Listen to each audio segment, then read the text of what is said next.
Bismillah ar-Rahman ar-Rahim. Hello my dear students, how are you? I hope you are fine.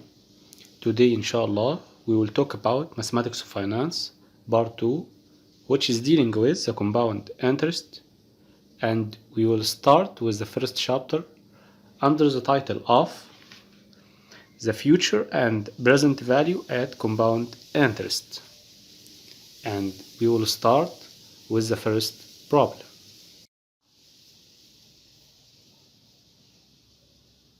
Problem number 1.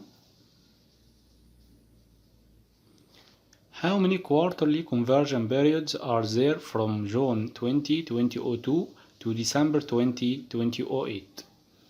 To calculate the number of periods, we need to calculate the total time. Then calculate the number of periods. Solution. We will start with the date of December 2008 minus the date of June 2002, and we will start with days.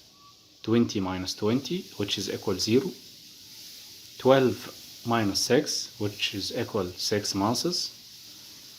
At the last, 2010 minus 2002 equal 6 years. So the total time is 6 years plus 6 months, and n will be equal 6 months, 6 years times 4, because of its every period equal 3 months. It's a quarterly conversion periods. So in 1 year there are 4 periods. Every period equal 3 months. And for 6 years there are 24 periods. And in 6 months there are 2 periods, which is every period equal 3 months. So the number of periods will be equal 24 plus 2 equal 26. Problem number 2. How many semi-annual conversion periods are there from June 15, 2010 to December 15, 2021? In this example, he deals with a semi-annual conversion periods. So in 1 year there are 2 periods, which is every period equal 6 months. And to calculate the number of periods at this distance of time, we need to follow the next step. We will start with December 15, 2021 minus June 15, 2010. So the total time here equal 11 years plus 6 months. So n will be equal 11 times 2 plus 6 over 6 equal 23 periods. Problem number 3. How many monthly conversion periods are there from October 5, 2000 to March 5, 2004? The answer. We will start with the date of March 5, 2004 minus the date of October 5, 2000. So the total time equal 3 years with plus 5 months. So to get n, we need to multiply 3 years by 12 and dividing 5 months over 1. So the number of periods will be equal 41.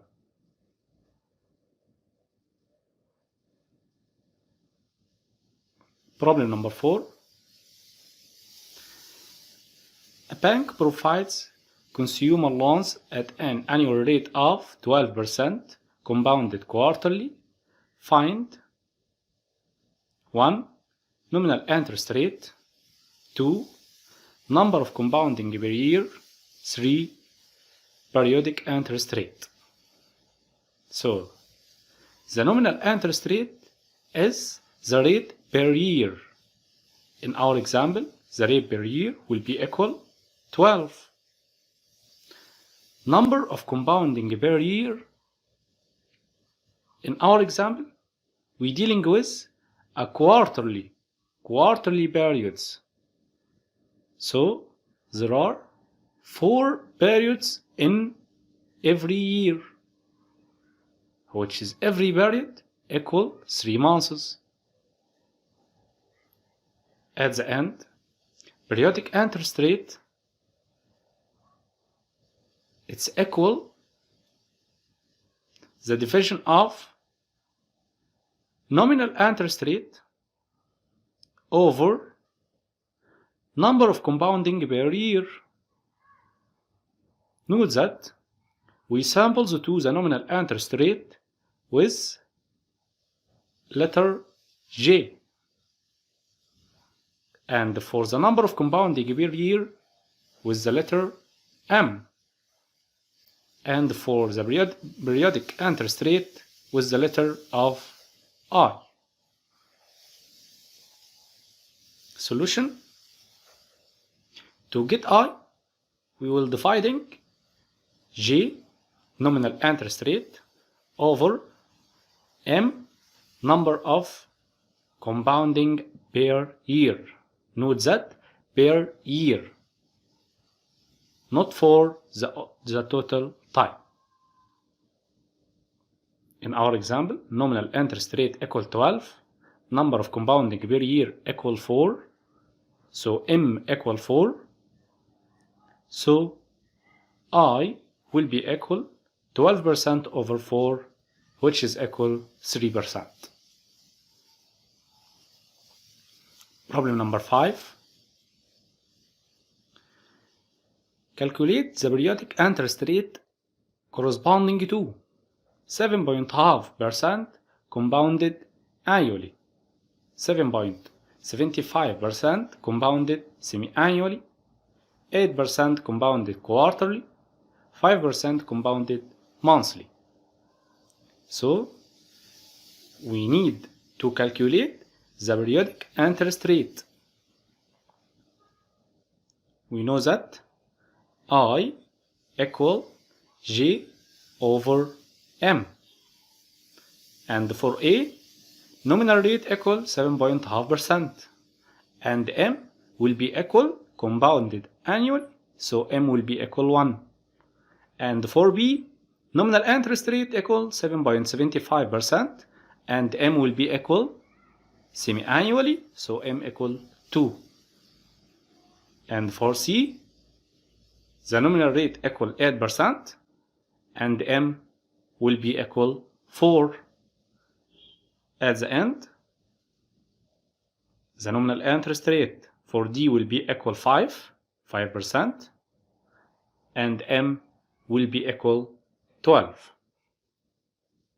So we will substituting for A with J 7.5% and M equal 1, so I will be equal 7.5%. We note that J will be equal to I. And for B, I will be equal 7.75% over 2, which is equal 3.875 per thousand.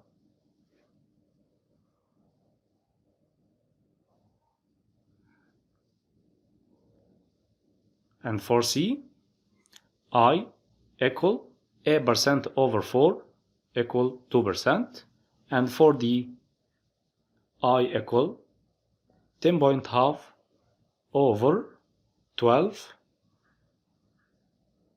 which is equal 8 per thousand percent actually. Problem number 6. For a nominal interest rate of 10%, what is the compounding frequency if the periodic interest rate is 5%, 2.5%? In this example, he gave you the nominal interest rate plus the periodic interest rate. So the unknown here is M. From the formula, I equal J over M. To calculate M, M will be equal J over I. In this example, J will be equal 10%. And for A, I will be equal 5. And for B, I will be equal 2.5%. Let's show the answer. For A, we will substituting J equal 10% and I equal 5. So M will be equal 10 over 5% equal to periods. This means it is semi-annual compounding. And for B, where J equal 10% and I equal 2.5%, so M will be equal 10% over 25 per thousand, which is equal 4 periods. This means it's quarterly compounding. Problem number 7. Determine the nominal rate of interest if the periodic rate is 14% per semi-annually.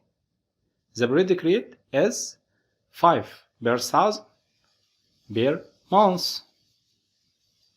The periodic rate is 1.5 per quarter.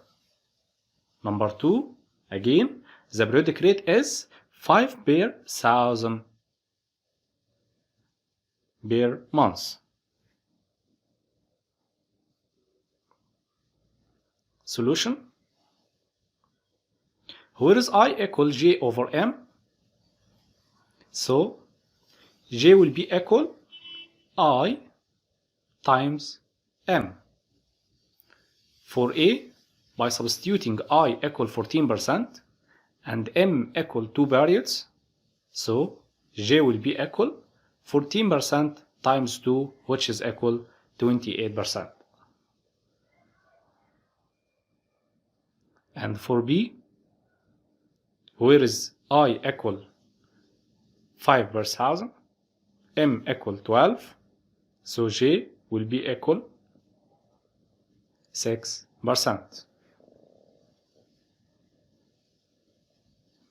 And for C, by substituting I equal 15 per thousand, M equal 4, so J will be equal 6%.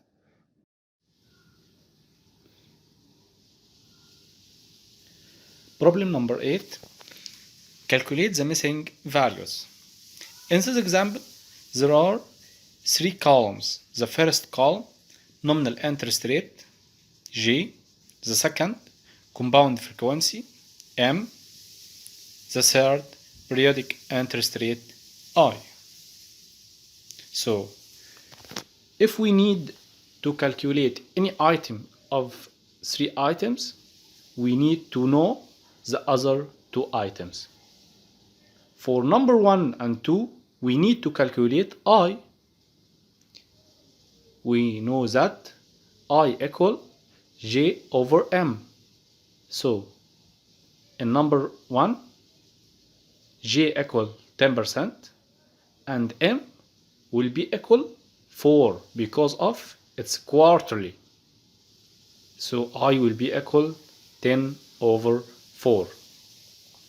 And for number 2, I will be equal 12 over 2 because of it semi-annually. And for number 3 and 4, we need to calculate M. M equal J over I. So for number 3, M will be equal 18% over 9%. And for number 4, m will be equal 6% over 1.5%. And for numbers 5 and 6, j equal m times I. We know that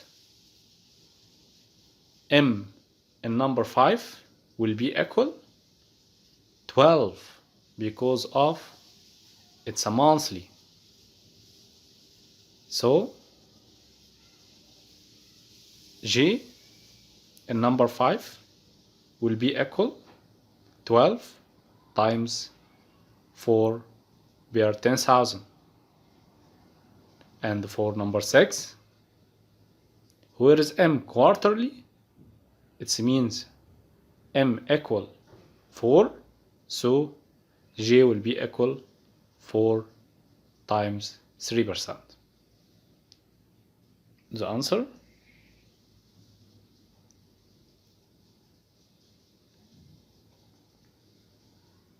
For A, or for number 1, 25 per thousand. For number 2 will be equal 6%.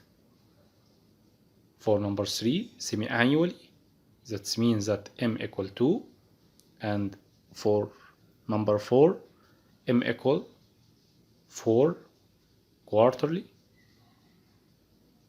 And j in number 5 will be equal 54 per 10,000.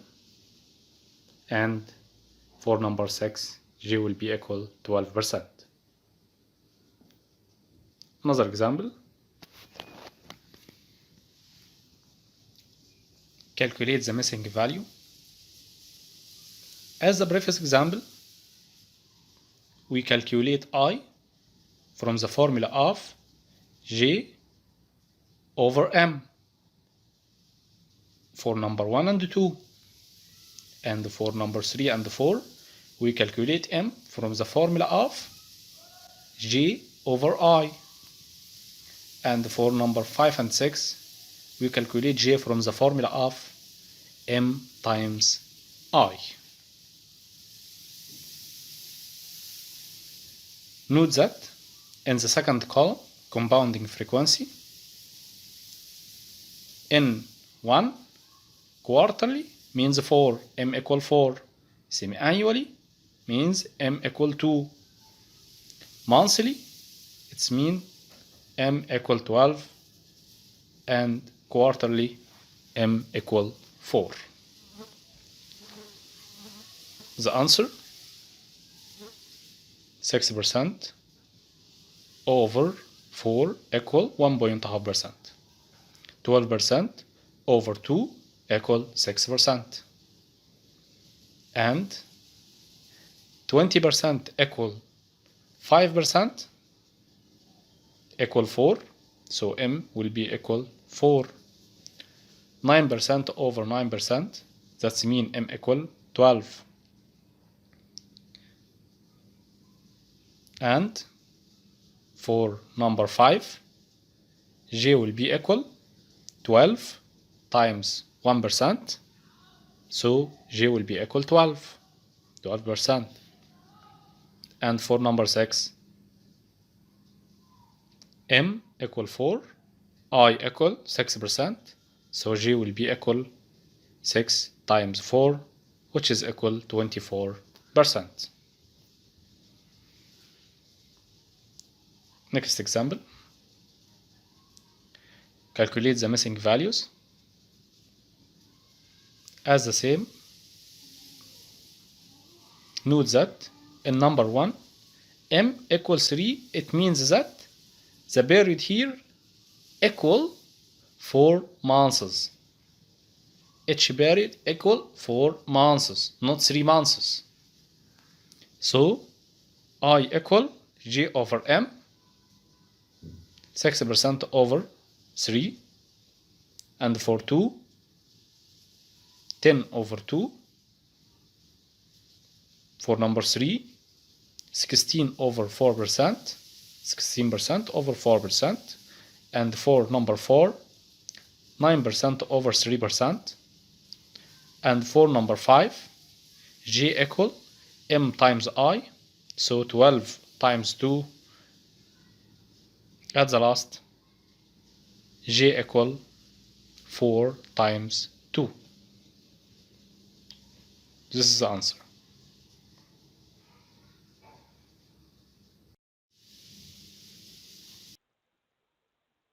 Thank you for watching. For any question, leave your comment at the bottom of the video and I'll try to answer it next time.